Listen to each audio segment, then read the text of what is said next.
Welcome to Angkor Backroad, your ultimate guide to exploring Angkor like a true insider. With expertise in off-the-beaten-path adventures and avoiding the crowds, I offer a one-day Angkor visit that will make you feel like a pro. Early start for magic moments.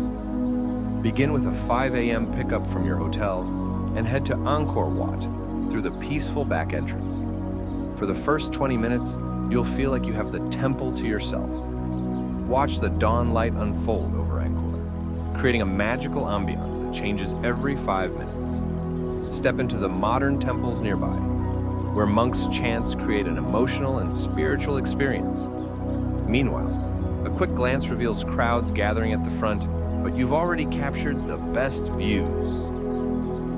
Exclusive Angkor Wat exploration. Move swiftly into the main temple before the crowds, marveling at the intricate bas-reliefs and finding unique angles for photography.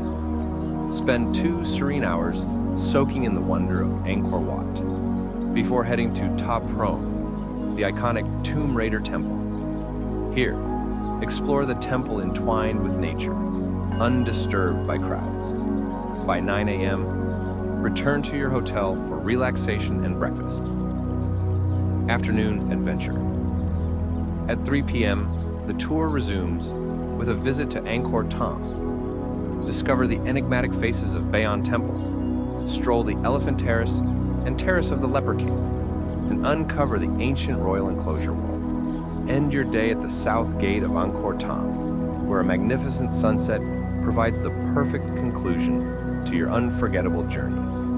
With Angkor Backroad, every moment is carefully crafted to help you experience the magic of Angkor away from the crowds, ensuring a truly immersive and unforgettable visit.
Was women from heaven, like angels. They come on earth to dance for prosperity and peace of the world. All right, so that's one I call upside. Somebody imagine how the girl come and helps the world, to make it peace and prosperity. All right, back to Angkor. We're starting the empire from 880 to 1431. This 500 year, there were like 27, 28 kings who were ruling the empire. It's one of the most prosperous wealthiest times of their country. We call Angkor Empire. But later it's drought, it's decline. So every empire, including like Mayan culture in Mexico, including Roman culture, pyramid in Egyptian, Israel, sometime as well, is always it's rising up and collapse. This is nature. This has happened for everyone. No one can be survived forever. Okay, Angkor is the same. It started 800, the King Jaya Varaman II, 802 he proclaimed himself to be a king. We call that Varaja. It's mean God king culture. People believe king is a god, half human. That's why everyone say, hey, well, I'm going to pray to the king. I will bring my family, like my son and daughter, to serve the king. So my daughter can be a dancer, my son can be great artisans who curve all this. So everyone from the country send family to the king. They hope when they die to go to heaven. Though when they survive, they can do all the work for the king. So how did they choose him? He just self-proclaimed he was. Yeah, yeah. He just like he has somebody supporting him. He's a great warrior, and then he proclaimed himself as a god king. Everyone believed him. Back then, people believed in king. So he had to have status first. He didn't. Wasn't just some random. He started first with his priest and his member and his as a state. But it started from the mountain. Like now, see pretty much the mountain area. It's like 50 kilometers where the stone came from. This stone is like sandstone. You can imagine how much weight, how tons of stone. You know how they transported it? We were trying to discuss that. We use elephants and and the river, And float. Yeah, every stone you see the hole Yeah. right there. Yeah. Okay. We noticed they all have numbers on them too. Some of the stones out the front had numbers. Okay, number is like renovation. When the stone pieces falling apart, we do like jigsaw puzzle. You know that. So they Like take them out. put it back. That's a jigsaw puzzle, like recently built, also recently rebuilt. Called jigsaw puzzle. Because it's funded by UNESCO since 1991, 1992, and then all countries in the world come and help for the reconstruction. Okay, back to the history. So back then, we were almost a million people in Angkor. In London, 50,000. In Paris, 100,000. So we are 10 times bigger than Paris. We are like 20 times bigger than England. Sorry, than London. We talk about city, not the whole country. So we are much bigger than London. We are much bigger than Paris back in 1100 when Angkor is built. You know what I mean? Okay.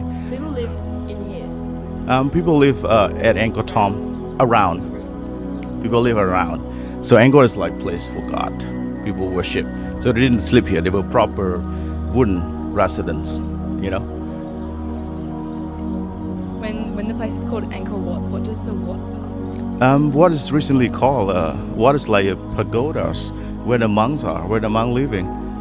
So back then we call Angkor or this temple called Baram Vishnu Loka, or in Sanskrit we call Parame Vishnu Loka. And then we say what because the monks here.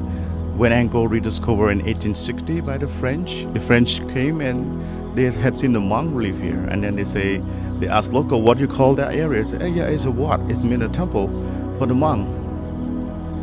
So Angkor has been strongly and seriously practiced by Buddhism for a long time. Still mostly Buddhist in Cambodia. Now it's like 90% Buddhist. But Hindu is still a lot of Hindus here, and another one called animism. Animism is like nature. You pray to mountain, you pray to the trees, you pray to the sun, you pray to the river. So in 90% of Buddhists, there were a percent of animism in Buddhists, plus Hindu as well. You might see Vishnu statue in the front gate, very front of Angkor Wat, large statue with 8 arms. This is totally Vishnu. We just moved from the central tower of Angkor Wat, and then people just convert a little bit with orange robe to be a Buddhist symbol a little bit. Yeah, so it's like combination. So we don't mind Buddhist and Hindu together. But back then has been a little fight as well. Exactly. So 1 million people, 70,000 elephants were in Angkor Empire. We were border to China. There is no Laos. A lot of part of Thailand used to be part of Cambodia. A lot of part of Vietnam used to be part of Cambodia. So we have a big empire. We have a border to China, and the southern part we border to the ocean. Yeah, so big population. People pray to the king. The king do war as well. He's a great warrior, and then every king do amazing job, and they build temple, school, hospital, everything, including roads and everything. So around Angkor area, if you imagine, it's like Los Angeles in 1960. It's all the ponds, all the canals and everything. It's like swimming pool in Los Angeles in 1960. But here in Angkor in 1100, there was a lot of ponds, a lot of water roadways and canals and reservoirs. So we get 3 crops of rice per year. And the reason why the king decided to locate a city here, to survive you need fish, right? And to survive you need rice. So we got 3 crops of rice, and they had a great water engineering management. It's like the building reservoir, as I mentioned earlier. It works from the sandstone. It needs somebody to drag it from the mountain. It needs elephant. It needs somebody new and smart how to manage to cut and bring it by the river in monsoon times. So Angkor was like 40 years, 39, 40 years. Yeah. So there's if in European right now it will be 200 years to build your cathedrals. Yeah. But Angkor is like 40 years. Every king, when they're ruling the empire, they have to do something. They have to build temple first to believe they are great guys, they are great king, to be a god. That's why they start first is build temple. If your father built this big, you have to be much bigger than your father. You have to be rich, you have to be wealthy, you have to have number of people to supporting you, number of animals, number of somebody very smart, architects, engineer. But they born in the same time, they did a great job, Yeah. Is this the biggest temple? Angkor is the biggest monuments of the world. Angkor Thom is larger, but larger is about the size because the city. You can go to Angkor Thom later. It's a big square city with a lot of temples there, and the king lived there. So this is the only place to worship. Biggest religious monument, isn't it? Yeah, it's a religious monument. Exactly. Any more question? Okay, let me continue more. It's abandoned all this area. You can imagine we abandoned all this hidden jewel, the hidden monument in the jungle. So there were tigers still here until like 1900. In the First World War, Second World War, the tigers still around. Tigers here. Yes, now very rare. Not in Angkor, but in the border near Laos. Yeah, Elephants too? yeah, yeah, Still around? yeah. Elephants. We have swearing. We had 300 elephants in the sanctuaries. It's not in the wild right now. They try to protect them. Yeah. Yeah. Any question?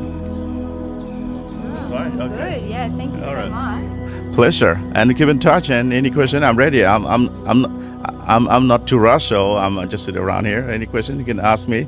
I stay here another 20 minutes. Angkor. Yeah. Thank you. Nice to Nice Nice to to meet you. meet you. Have a Thank good day. you. Thank you. Okay, I teach you once like Sustai, but you better say Chum Rib Su. Yeah, Chum Rib Su is like you're greeting so well. Yeah, it's like a perfect greeting. But somebody would teach you like Sustai. It's a beautiful word, but it's like, hey, dude, how are you guys? It's like it's like hello, but the most polite Polite word. version. Okay. Tum Rib Su. Chum Rib Su. Chum Chum Rib Su. Okay. Akon. Akon. Akon, you're right. You're right. Akon Tran. Okay, have a good day. Please take care. Watch your step. See you. Bye.